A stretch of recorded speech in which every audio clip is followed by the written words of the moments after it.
بسم الله الرحمن الرحيم الحمد لله رب العالمين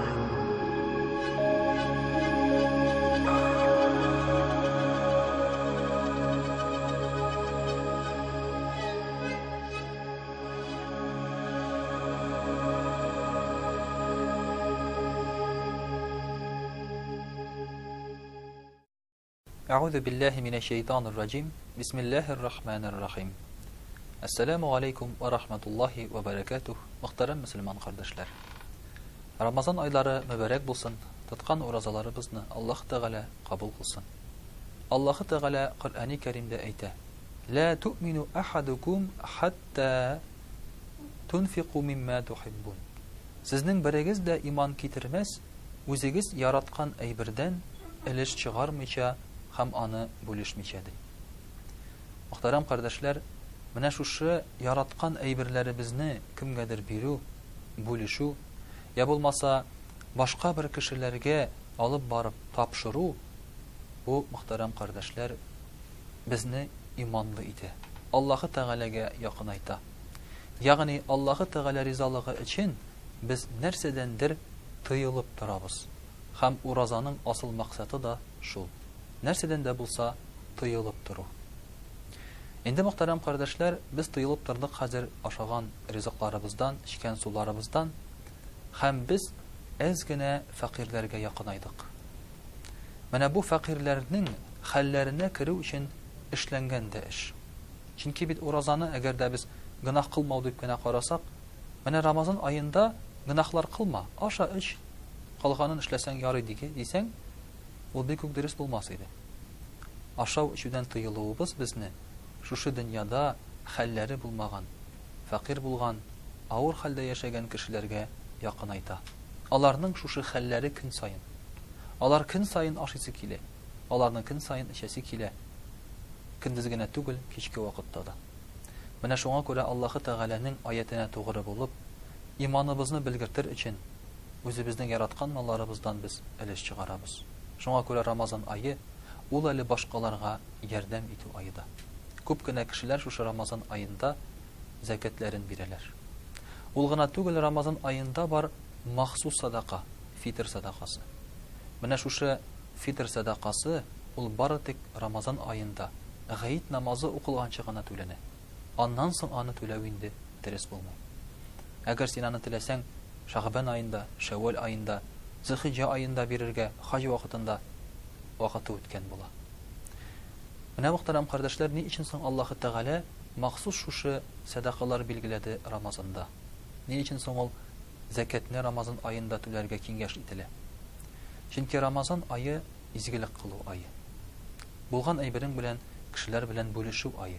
Hem bu ayda eğer de sen kişini bakitli itsen, nendidir anın ihtiyacın, hacetin ötesen, bu vakitte teki kişi de Ramazan ayın tağında yaktırak isinde kaldıra. Qarali, Allah'ı Teala'nın nindi rahmet ayı, rahmetleri niçik kin iken, niçik mena şu Ramazan ayında buluşalardı. Nese sonul zekat? Zekat degen sözün tercümesi çistarını dip tercüme edilir. Turdan tura mağanası. Sadaka dip tugul. Naqbana çistarını dip. Şuna göre Allah Teala Kur'an-ı Kerim'de Peygamberimiz Muhammed sallallahu aleyhi ve sellem'e aytede: "Khuz min amwalihim sadaqatan tuzakkihim." Alarının mallarından sadaka al, alarını çistarttı. Çistartabız muhterem kardeşler, özümüzün canımızını saranlıktan, mutluluktan, şu nefisten, özümüz içingine yaşauden egoizmdan, hem çistartabız mallarımızı anda bulgan haram ilişten. Çünkü Allah-u Teala yer yüzüne bilgili bir kulemdeki malını bölüp verdi. Mesela yer yüzünde 7 milyar kişi yaşasa, bilgili bir kadar büdjet, summa şu kişilerge verilgen. Lakin Allah-u Teala bir kızık ite. Bu summana tegiz itip bölüp vermey. Kim kadar azrep, kim kadar kuburak vere. Kim kadar kuburak vergen iken ayte, sen tegenin bilen bölüştü. Sınay. Allah-u Teala şu derecede hikmet etip işlegen bana, şu derecede bizni sınay, kişi ilişin bizge bergen de, mene tegi kişiге hazır sen alıp barıp bir indi benim isimlendi. Димәк, кемдә кем үзенең булган малыннан закат чыгармый, садака бирми, ул Аллаһы Тәгалә биргән малыннан, башка кеше малыннан өлеш чыгармый, тиешле урынга алып бармый, димәк, ул малны, кеше малын үзләштергән булып санала. Шуңа күрә дә закат түләмәгән кешеләрне бик зур газап көтә. Ул гына түгел, закат түләмәгән кешеләр белән Әбу Бәкр радиллаһу анһу сугышлар алып бара торган булган. Алар инде ислам диненнән чыктылар ди. Мөхтәрәм кардәшләр, закат ул бөтен малдан да түләнмәй. Әгәр дә мәсәлән синең бар икән 224 мең сум акчаң, я булмаса аннан да артыграк, шушы акча 1 ел ята икән, шуның 40тан бер өлешен, я булмаса инде 2,5%-ын син фәкыйрьләргә, мохтаҗ кешеләргә бирергә тиеш буласың. Закат бирелә хайваннардан да. Мәсәлән, безнең бит бар хәзер фермерлар. Бар безнең мәсәлән атлар, сыерлар, сарыклар тотучылар, алар да түли. Бар бизнесменнар, аларның бар товарлары складларда ята, алар да түли. Менә шушы маллардан закат түләү кирәк икән. Һәм иң кызыгы да шунда. Закат түләгәч, калган малның бәрәкәте арта, Аллаһы Тәгалә сиңа тагын да күбрәк бирә. Димәк, син шушы малга дөрес карыйсың дип. Закат түләмисең икән инде, бизнесыңда, фермаларыңда, я булмаса акчаларың да синең, Алла сакласын, янарга мөмкин. Әйткәнебезчә, шулай ук шушы Рамазан аенда безнең бар фитр садакасы. Фитр садакасының күләме дә бар.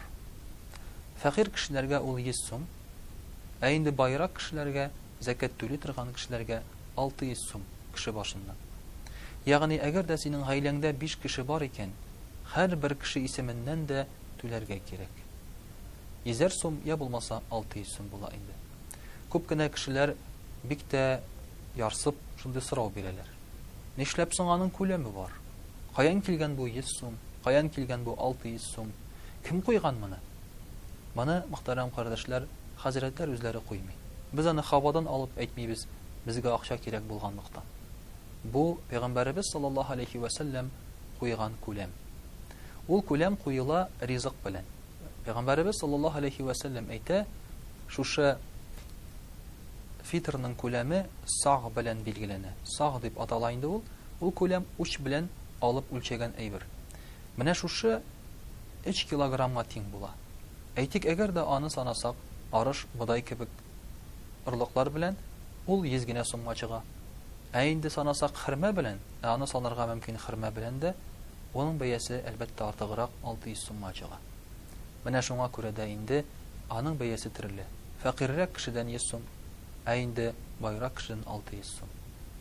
Менә бу очракта үзенең асыл хаҗәтеннән күпмедер малы артып кала икән, ул кеше 100 сум түли торган була. Ул кеше фәкыйрь булып санала. Әмма кем закат түли, булар инде керәләр байлар хисабына. Булар 600 сумнан да түләсәләр хәерле була. Мөхтәрәм кардәшләр, бар тагын шундый кешеләр дә. Без бит менә садака бирә алмыйбыз, бөтенләй бурычка гына кирип яшибез.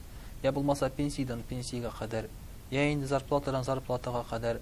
Нишләп инде без каян алып бирик инде ул акчаларны, нишләп бездән сорыйсыз инде дигәч, димәк, сез бирергә тиеш түгел. Ә сезгә бирергә тиешләр. Ягъни сезнең истегездә бернинди вазифа да юк. Ә сез үзегез мохтаҗ шушы садакага, фитрга, закаткә. Һәм инде сезгә алып килеп бирергә тиешләр менә шушы садакаларны. Мөхтәрәм кардәшләр, шулай ук Рамазан аенда бар фидия дигән әйбер. Мәсәлән, әгәр дә син ураза тота алмасаң авыру сәбәпле, бер ел буе мәсәлән, ул вакытта син түлисең фидия. Бер көн өчен 200 сум. Я булмаса һәр бер көнне бер фәкыйрне ашатасың. Менә монда да теге без әйткән закат түли алмаган, фитрларын бирә алмаган фәкыйрләргә бу сумма, бу садака бирелә.